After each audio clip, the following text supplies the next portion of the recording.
Hey guys, कैसे आप सब लोग। जैसे कि आप स्क्रीन में देख रहे हैं कि आज का भी हमारा क्या टॉपिक है एमसीक्यूज। तो फोर्थ पार्ट है ये हमारे एमसीक्यू का। होप कि आप सबने पहले 3 पार्ट देख लिए होंगे। तो without wasting time we will proceed towards question. तो आपका पहला क्वेश्चन आ जाता है। पहले क्वेश्चन में क्या बोल रहा है? इन बैंक रिकन्सिलेशन स्टेटमेंट, जो अभी हमने रिसेंटली एक वीडियो डाली थी बैंक रिकन्सिलेशन स्टेटमेंट पे, जिसे हम बीआरएस भी कहते हैं, है ना। होप कि इसमें किसी को डाउट नहीं होगा। Which books are involve, most important. BRS के पॉइंट ऑफ व्यू से, इस टॉपिक के पॉइंट ऑफ व्यू से, this question is the most important. आप इसे लिख सकते हो। इसमें कौन कौन सी बुक्स इन्वॉल्व हैं, इसमें कौन कौन सी बुक इन्वॉल्व होती हैं। कैश बुक या परचेज बुक नहीं, कैश बुक या सेल्स बुक नहीं। इसका आंसर है कैश बुक एंड पासबुक। ठीक है, इसमें कौन कौन सी बुक्स इन्वॉल्व होती हैं, कैश बुक और पासबुक। क्योंकि आप किससे मैच करते हो, पासबुक आपकी होगी जो आप बैंक से अपनी एंट्रीज पास कराते हो, और कैश बुक होगी जो आप खुद मेंटेन कर रहे हो। आप उन दोनों की मैचिंग करते हो इन बैंक रिकन्सिलिएशन स्टेटमेंट में। तो इसमें आपको कौन कौन सी दो बुक चाहिए, कैश बुक और पासबुक। ये क्वेश्चन आप ज़रूर याद रखना, ये बीआरएस में आना ही आना है। इसमें बहुत ज़्यादा चांसेस क्वेश्चन के आने के। तो आप सेकंड क्वेश्चन देखो, वो भी मैंने बीआरएस पे डाला है। By whom B R S is prepared. BRS कौन प्रिपेयर करता है, ये मैंने बता दिया था अपनी वीडियो में ही। तो एक बार मैं फिर से बता देता हूँ। It is prepared by business organisation itself. वो बिजनेस ऑर्गेनाइजेशन या खुद बनाएगी, या तो उसका कोई अकाउंटेंट बनाएगा, या तो उसका कोई एम्प्लॉय बनाएगा, या तो कोई उसका ओनर बनाएगा। ठीक है, आपको ऐसे में कोई भी ऑप्शन दिया होगा तो आपने वो चुनना है। ना कि वो आपका कभी कोई बैंक स्टाफ बनाएगा। आप कभी बैंक वाले के पास नहीं जाओगे कि हाँ भाई हमें बैंक रिकन्सिलिएशन स्टेटमेंट बना दे, तेरा जो बैंक है वो हमें गलत बैलेंस दे रहा है। हमारे कैश बुक में हमारे हिसाब से 1,000 होना चाहिए, पर तेरा बैंक बैलेंस शो कर रहा है 800। हमें बीआरएस बना दे। भाई साहब वो आपको बाहर निकाल देंगे इस बात पे। तो बीआरएस कौन बनाएगा इसमें, बिजनेस ऑर्गेनाइजेशन। ना कि पब्लिक खुद, आप पब्लिक को बोलोगे बनाने को, ना कि गवर्नमेंट को। तो इसमें आप याद रखना बिजनेस ऑर्गेनाइजेशन बनाएगी। अब अगला, which of the following is related to the scientific system of maintaining account. Scientific system, ठीक है, हमने अभी किया था double entry system, single entry system. दो सिस्टम की हमने, डबल एंट्री, सिंगल एंट्री। मैंने आपको बताया था सिंगल एंट्री सिस्टम आजकल कहीं नहीं माना जाता। उसको उसमें कोई प्रॉपर आपके पास रिकॉर्ड्स नहीं होते, वो आपके रिकॉर्ड्स ऑडिट नहीं हो सकते। तो ऑब्वियस ही बात है, साइंटिफिक सिस्टम किसको माना जाएगा, डबल एंट्री सिस्टम है, जिसके आपके दोनों पहलू रिकॉर्ड किए जाते हैं, दोनों एस्पेक्ट्स रिकॉर्ड किए जाते हैं। और उसके बाद आपका प्रॉफिट एंड लॉस अकाउंट बनाया जाता है, ट्रेडिंग अकाउंट बनाया जाता है, and balance sheet and many more. उसके बाद भी बड़े चीज़ें बनती हैं, वो लेकिन कंपनी में मैटर करती हैं। तो साइंटिफिक सिस्टम मेंटेनिंग अकाउंट है आपका डबल एंट्री सिस्टम, ये चीज़ याद रखना।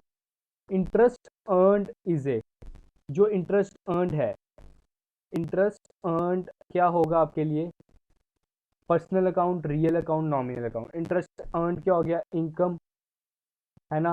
अगर अर्न की जगह मैं लिखा होता इंटरेस्ट पेड, तो वो आपका हो जाता है एक्सपेंस। चाहे जो मर्जी मैं लिखूं, इंटरेस्ट इनकम एंड एक्सपेंसेस आपका किस में आता है, नॉमिनल अकाउंट में। तो इसका आंसर क्या आएगा, नॉमिनल अकाउंट। ठीक है, आगे हम नेक्स्ट स्लाइड में जाते हैं। नेक्स्ट स्लाइड में क्या बता रहे हैं, profit and loss account is. हमने शायद से पिछले में किया था ट्रेडिंग अकाउंट इज। पिछले एमसीक्यू सेशन में हमने किया था ट्रेडिंग अकाउंट इज ए। वो हमने किया था नॉमिनल अकाउंट, क्योंकि उसमें क्या थे, एक्सपेंस इन्वॉल्व थे। एक साइड आपके एक्सपेंस होते हैं और एक साइड आपकी इनकम होती है। तो अब प्रॉफिट एंड लॉस अकाउंट को भी अगर आप रिकॉल करो, तो उसमें क्या था, उसमें भी आपके दो साइड थी, डेबिट और क्रेडिट। ये मैंने बना दिया डेबिट साइड, और ये मैंने बना दिया क्रेडिट साइड। इस तरफ आपकी आती थी इनडायरेक्ट एक्सपेंसेस, मतलब एक तरह के एक्सपेंसेस ही आते हैं इधर। और इधर आपकी आती है इनडायरेक्ट इनकम, और इधर भी आपकी एक्सपेंसेस और इनकम की बात हो रही है। तो एक्सपेंसेस और इनकम किस में इन्वॉल्व होते हैं, नॉमिनल अकाउंट में। तो profit and loss account is also a nominal account, trading account is also a nominal account. ये दोनों नॉमिनल अकाउंट है, क्योंकि इसमें आपके एक्सपेंस और इनकम की बात हो रही है। अब अगला क्वेश्चन मैंने डाला है, which of the following is not a account. इन जो मैंने नीचे ऑप्शन दिए हैं इसमें से आपके अकाउंट कौन कौन से नहीं हैं। इसमें से आपके दो अकाउंट नहीं है, profit and loss account, trading account, sales and balance sheet. Balance sheet is a statement. इसकी आप कहीं भी डेफिनेशन ढूंढ लेना, आप गूगल करो इसकी डेफिनेशन। मैंने जैसे आज के सेशन में बताया था आपको कि सबसे पहले आपने कोई भी आपको डाउट है उसे आप गूगल करो, फिर बुक में ढूंढो, उसके बाद मुझसे कांटेक्ट करो अगर आपका डाउट तभी क्लियर नहीं होता, क्योंकि इससे आपका कॉन्फिडेंस राइज होगा। मैं फिर से रिपीट कर रहा हूँ। तो आप कहीं भी गूगल में सर्च कर लो तो उधर बैलेंस शीट आपको बताएंगे, वो एक कोई अकाउंट नहीं है, वो एक स्टेटमेंट है। हमने दूसरी स्टेटमेंट कौन सी की, बीआरएस, वो भी आपकी अकाउंट नहीं है कोई। BRS is also a statement. In adjusted profit and loss account, जो adjusted profit and loss account होता है, depreciation on fixed asset, depreciation on fixed asset will be, जो आप फिक्स्ड एसेट्स पे डेप्रिसिएशन लगा रहे हो वो क्या होगा, डेबिट होगा, क्रेडिट होगा, इग्नोर्ड होगा कि डिडक्टेड होगा। वो आपका डेबिटेड होगा। आप उसको उसमें देख सकते हो, क्या नाम है, हमने जो प्रॉफिट एंड लॉस अकाउंट की वीडियो बनाई थी ना, जो हमने फाइनेंशियल स्टेटमेंट पे वीडियो बनाई थी, उसमें मैंने एक स्लाइड में आपको प्रॉपर उसका फॉर्मेट दिया था। उसमें आपके डेबिट साइड का इन्वॉल्व होता है, क्रेडिट साइड का इन्वॉल्व होता है। आप उसमें डेबिट साइड देख लेना, डेप्रिसिएशन। अब मैं बता देता हूँ डेप्रिसिएशन वर्ड का मीनिंग क्या होता है। It is a decrease in the value of asset.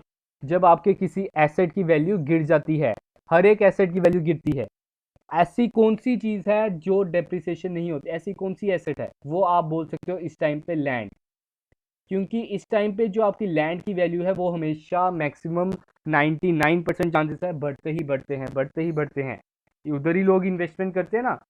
लेकिन जो बाकी चीज़ें हैं, गाड़ी है, टेबल है, स्कूटर है, आपका कोई भी फर्नीचर है, वो आपकी क्या होते हैं, डेप्रिसिएशन। क्योंकि आपने उसको घीस दी है, उसको यूज़ कर करके उसके टायर घिस गए हैं, सोफे के बाजू गंदी हो गई हैं एंड ऑल दिस, तो उसके कारण आपकी वो वैल्यू थोड़ी रहेगी। अगर आपने 20,000 का लिया, आप 25,000 का बेच सकते हो क्या, नहीं। ठीक है, तो वो होती है depreciation, decrease in the value of asset. तो ये एक तरह का आपका एक्सपेंस ही हुआ। तो एक्सपेंस क्या होता है, डेबिट साइड आता है प्रॉफिट एंड लॉस अकाउंट के, तो इसका आंसर क्या रहेगा, debited. Cash flow analysis is based on, हमने कैश फ्लो स्टेटमेंट भी किया था। मैंने बताया था कि इसमें ज़्यादा डीप में जाने की ज़रूरत नहीं है, क्योंकि फाइनेंशियल स्टेटमेंट का समझ लो बी पार्ट आ जाता है। It is so far from financial statement, आप ये भी बोल सकते हो। तो वो किस पे बेस्ड है, जैसे आपको ये नाम ही बता रहा है कैश फ्लो। कैश फ्लो में आप देखते हो कितना पैसा आया, कितना पैसा गया फ्रॉम डिफरेंट एक्टिविटीज। इसमें तीन एक्टिविटीज है, फिर से मैं रिपीट कर देता हूँ। ऑपरेटिंग, कौन कौन सी थी, एक ऑपरेटिंग, सेकंड कौन सी थी, रिकॉल करो, इन्वेस्टिंग। ये क्वेश्चन अगर आना होगा कैश फ्लो में से आ सकता है। और थर्ड वन थी आपकी फाइनेंसिंग। ये तीन एक्टिविटीज़ हैं, आपसे पूछ सकते हैं इसमें से कौन सी ऑपरेटिंग की एक्टिविटी है, कौन सी ऑपरेटिंग की, सॉरी ऑपरेटिंग नहीं, कैश फ्लो स्टेटमेंट की एक्टिविटी है कि नहीं है। तो कैश फ्लो जैसे नाम ही बता रहा है, इस क्वेश्चन का आंसर आपका रहेगा कैश कंसेप्ट ऑफ फंड। ये सिर्फ यही बताता है कि आपका कितना पैसा आया, कितना पैसा गया इन तीन एक्टिविटीज़ में। ठीक है, तो आगे जाते हैं। आगे आपका जाता है, which of the following is Contra entry. वाह, सिंपल सा क्वेश्चन डाला मैंने ये। तो इसमें से कौन सी कॉन्ट्रा एंट्री है, कॉन्ट्रा एंट्री वो होती है जिसमें कैश और बैंक दोनों इन्वॉल्व हो। जिसमें कैश और बैंक दोनों लिखा है वो आपका आता है बी ऑप्शन, तो इसमें कॉन्ट्रा एंट्री ये है। तो दूसरी कॉन्ट्रा एंट्री क्या होती है, बैंक टू कैश। सिर्फ दो ही कॉन्ट्रा एंट्री है, याद रखना। ठीक है, बैंक टू कैश और कैश टू बैंक आपकी कॉन्ट्रा एंट्रीज हैं।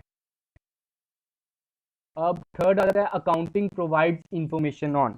अभी तक आपने जो भी किया वो आपकी अकाउंटिंग थी, वो आपको क्या क्या इंफॉर्मेशन प्रोवाइड करता है। पहले हम देखते हैं cost and income for managers a particular year.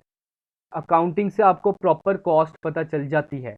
जब आपने उधर देखा कि ट्रेडिंग अकाउंट बनाया, आपको उधर पता चल जाता है कि आपको प्रोडक्शन करने में कितनी कॉस्ट लगी। तो एक तरह का आप कह सकते हो हाँ, हमें ये तो पता चलता है। इनकम भी पता चल जाती है, आप मैनेजर को कितनी सैलरी दे रहे हो, उसमें आप स्पेसिफाई कर देते हो।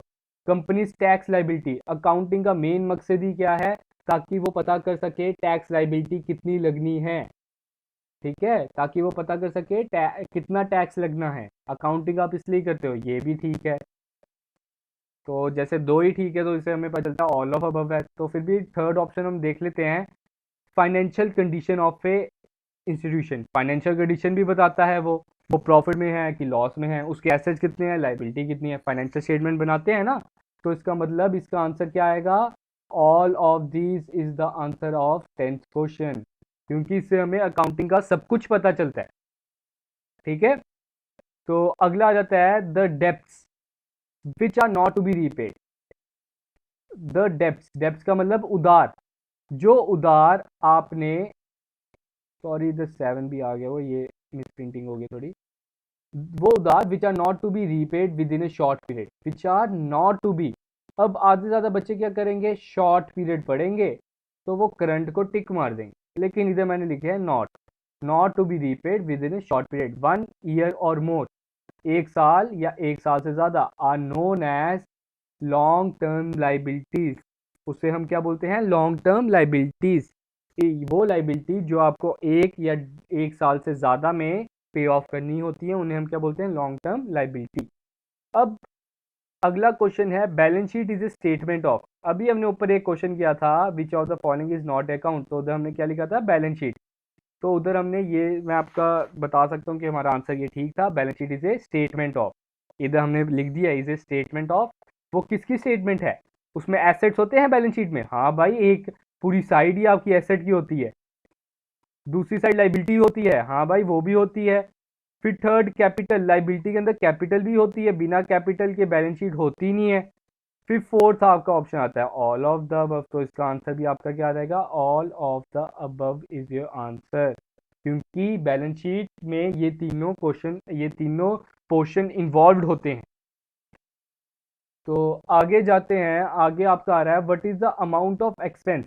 थोड़ा सा मैंने प्रैक्टिकल क्वेश्चन डाल दिया इसमें, और थोड़ा सा कॉम्प्लिकेटेड है। मैंने आपको बताया था सारा पोर्शन हम लेक्चर्स में कवर अप नहीं कर सकते, तो अब थोड़ा सा पोर्शन आपके हम एमसीक्यू में कवर अप करने की कोशिश करेंगे। तो इसमें क्या लिखा है, what is the amount of expense, ध्यान से देखना है क्वेश्चन, ऑफ डूइंग बिजनेस। आपने क्या पता करना है, एक्सपेंस पता करना है, ठीक है भाई, पता करते हैं हम अभी। When sale is equal to, आपको सेल दे दी है 1.5 लाख, ठीक है। ग्रॉस प्रॉफिट दे दिया है 15,000, ठीक है। नेट लॉस दे दिया 4,000, ठीक है। अब हमने एक्सपेंस पता करना है। मैं क्या करता हूं, पहले हम वाइट स्क्रीन ले लेते हैं, इधर हमें जो जो दिया मैं वो लिख लेता हूँ। सेल दी है 1.5 लाख, ठीक है, 1.5 लाख। फिर आपको ग्रॉस प्रॉफिट दिया है, ग्रॉस प्रॉफिट आपको दिया है आई थिंक, बैक करके देख लेना, 15,000, 15, तो इधर से फिर से हट गया 2 मिनट, तो ले लेते हैं फिर से। जीपी है आपका 15,000, ठीक है। और आपका नेट लॉस है दूसरा, ठीक है। जीपी किस में पता चल करते हो आप, ट्रेडिंग में, है ना।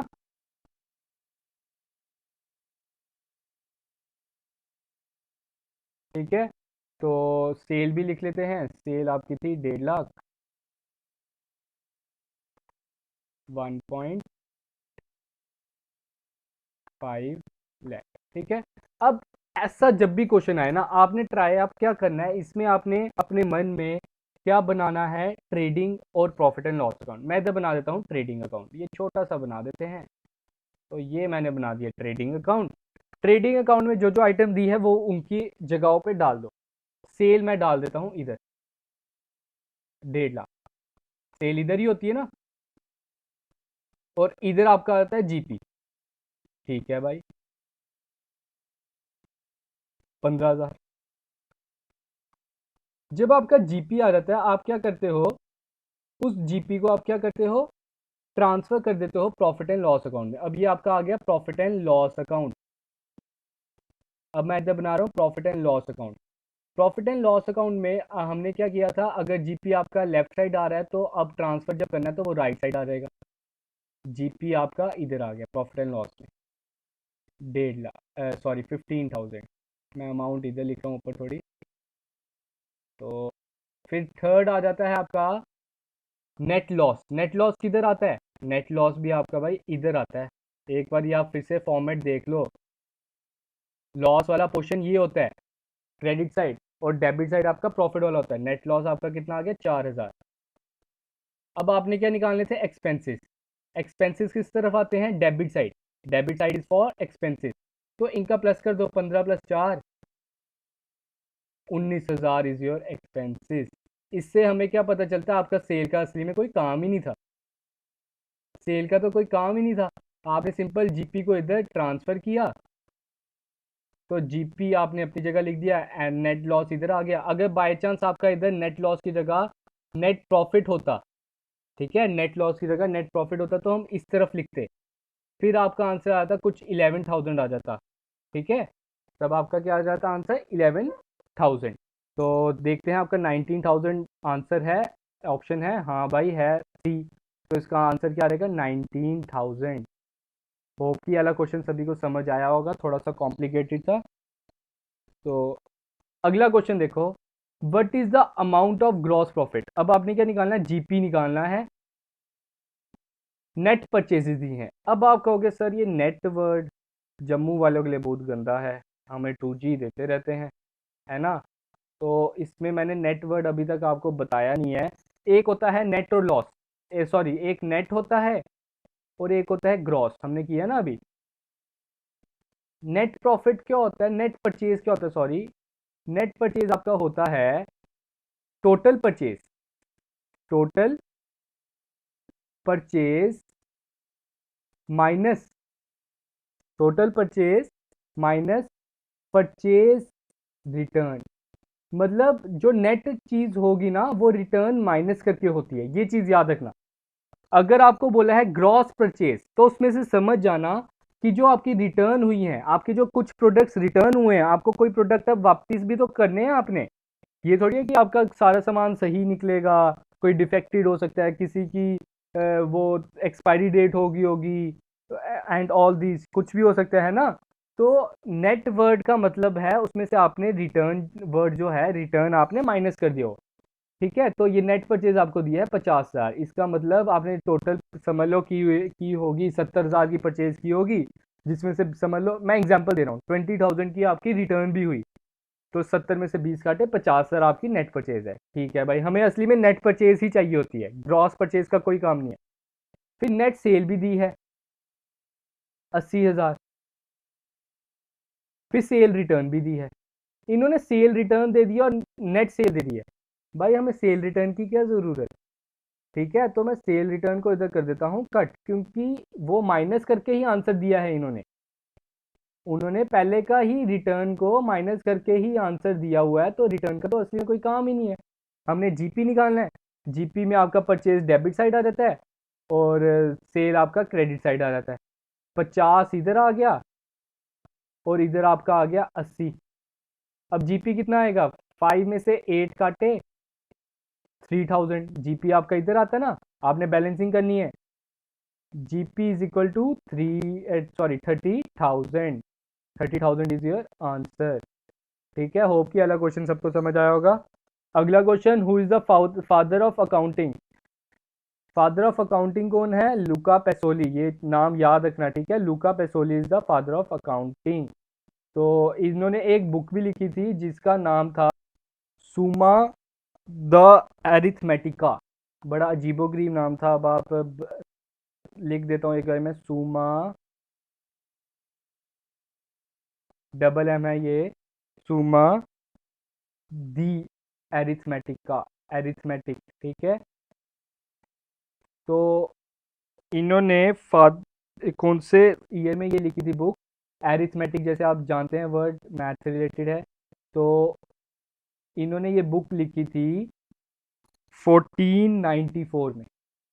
ठीक है, ये क्वेश्चन पूछ सकते हैं, वैसे तो पूछना भी नहीं चाहिए क्योंकि आपका टॉपिक तो नहीं है, चलो फादर तो अकाउंटिंग का करना ही चाहिए। 1494 में इन्होंने ये बुक लिखी थी और ये क्या थी, सुमा द एरिथमेटिका, ये बुक का इनका नाम था। तो इसका आंसर आपका है लुका पेसोली, तो लुका में LUCA है, ठीक है। नेक्स्ट क्वेश्चन देखो, the amount which is irrecoverable from debtor, शायद से ये मैंने सेकंड थर्ड लेक्चर में ही आपको बता दिया था, बड़े ज़ोरों से बताया था। वो अमाउंट जो आप अपने डेटर से रिकवर नहीं कर सकते, वो गुंडा हो सकता है, कि वो बैंक करप्ट हो गया है, वो आपको कहेगा जो तूने उखाड़ना है उखाड़ ले, मैंने तुझे पैसे नहीं देने, तो आप तब क्या करोगे, आप तो शरीफ हो। तो अब जो आपका पैसा डूब गया है उसे आप बोलते हो उस पैसे को बैड डेब्ट्स, ठीक है, तो इसका आंसर है बैड डेब्ट। तो आगे करते हैं, हमारे लास्ट 4 क्वेश्चन ये रहे। हमारे लास्ट 4 क्वेश्चन क्या कह रहे हैं, पहला बोल रहा है according to double entry system debit should be, debit को हमें क्या करना चाहिए, डेबिट जो है हमारा क्रेडिट के क्या होना चाहिए, इक्वल, मोर की लेस, इक्वल। हमने बताया हुआ था, स्टार्टिंग में ही बता दिया था डबल एंट्री सिस्टम में, और यही करते आए हैं, debit is equal to credit आपका होना ही चाहिए, वरना आपकी ट्रायल बैलेंस गलत है। अब बिल्डिंग इज ए, ऐसे क्वेश्चन पूछ सकते हैं, बिल्डिंग क्या है, करंट एसेट है, फिक्स्ड एसेट है, फिक्स्ड, सॉरी अकाउंट लिख दिया मैंने, ठीक है, एसेट आएगा इधर। तो इसमें से क्या है, ये करंट एसेट है। आप ये थोड़ी है कि बिल्डिंग खरीदी तो बेच दी उसी वक्त, बिल्डिंग आप ज़्यादा देर तक रखते हो, उनको आप निगलेक्ट कर दो, जो बिल्डिंग की डीलिंग करते हैं, जो प्रॉपर्टी डीलर्स हैं, ठीक है। तो बाकी सबके लिए बिल्डिंग क्या है, फिक्स्ड एसेट, आपके ये कि आंसर आ जाएगा इसका fixed asset. The person to whom the goods are sold on credit is known as, ध्यान से पढ़ना, to whom the goods are sold, जिससे आप सामान क्रेडिट पे बेचते हो, जिसे आप सामान क्रेडिट पे बेचते हो उसे आप बोलते हो डेटर। अगर इधर लिखा होता from whom you purchase, sold की जगह होता आपका परचेज, तो आपका इधर आंसर आता डेटर, लेकिन इधर मैंने सोल्ड लिखा है, सॉरी उधर आपका आंसर होता है क्रेडिटर, सॉरी, तो इधर मैंने सोल्ड लिखा है, तो सोल्ड का आंसर आपका डेटर होना चाहिए, जिसको आप सामान बेचते हो उधार पे, वो आपके कौन होते हैं, debtor. What would be the last question हमारा, what would be the journal entry for additional capital. मैंने ये क्वेश्चन इस वर्ड के कारण ही डाला है क्योंकि बच्चे बड़े ज़्यादा कंफ्यूज हो जाएंगे इस वर्ड से। Additional capital introduced in the form of building, उसने एक एडिशनल कैपिटल लगाई है in the form of building, ठीक है, बिल्डिंग के तौर पर उसने एडिशनल कैपिटल लगाई है। इस वर्ड से घबराना नहीं है, जैसे हम कैपिटल की एंट्री होती थी, इसकी एंट्री भी वैसे ही होगी। इसकी एंट्री क्या रहेगी, बिल्डिंग टू कैपिटल, बिजनेस के पास क्या आया, बिल्डिंग, ठीक है, बिजनेस के पास क्या आया, बिल्डिंग, तो building account debit to capital account is this entry. ये चीज याद रखना, कैपिटल अकाउंट आपका हमेशा क्रेडिट ही होगा। बड़े से बच्चे कहते हैं कि कैपिटल अकाउंट डेबिट क्यों नहीं हो रहा, क्योंकि कैपिटल तो आ रही है। अब मैं बता दूं, कैपिटल आ तो रही है भाइयों, कैपिटल असली में पर्सनल अकाउंट है, कैपिटल असली में पर्सनल अकाउंट है। पर्सनल अकाउंट क्यों है, क्योंकि ना हम कैपिटल के साथ हमेशा नाम यूज करते हैं, हमने इधर नाम नहीं यूज किया क्योंकि इधर हमें ओनर पता नहीं है। तो कैपिटल का असली मेन हम यूज करते हैं उसे राम कैपिटल, श्याम कैपिटल, ठीक है, हम उसको इस तरह यूज करते हैं, तो तभी ये आपका पर्सनल अकाउंट है। होप कि सभी को इन क्वेश्चन को सॉल्व करने में मज़ा आया होगा। तो हम बता दें, अगला हमारा टॉपिक रहेगा, जो हमारा एक तरह का आप कह सकते हो लास्ट टॉपिक है, पार्टनरशिप, ठीक है। उस पर हमने 3 to 4 वीडियोस बनानी है और आपको उसमें हम सब कुछ कवर करा देंगे। इसमें ये घबराने वाली बात नहीं है कि इसमें 3-4 वीडियो बनेगी, पता नहीं कितना मुश्किल कॉन्सेप्ट होगा इसका। ये मैं कहूँगा कि ईजीएस्ट कॉन्सेप्ट दूंगा इस वीडियो, इस टॉपिक का मैं सबसे ईजीएस्ट मैं कहूँगा ये यूनिट है, इसलिए मैंने इसे थोड़ा सा एंडिंग में भी रखा, ठीक है, क्योंकि इस पे एंडिंग में मैंने इसलिए भी रखा कि इसके 3-4 वीडियो भी बनने हैं। तो होप कि आप सब हमारे चैनल को सब्सक्राइब सबने किया होगा और हमारे वीडियोस एंजॉय कर रहे होंगे। Thank you.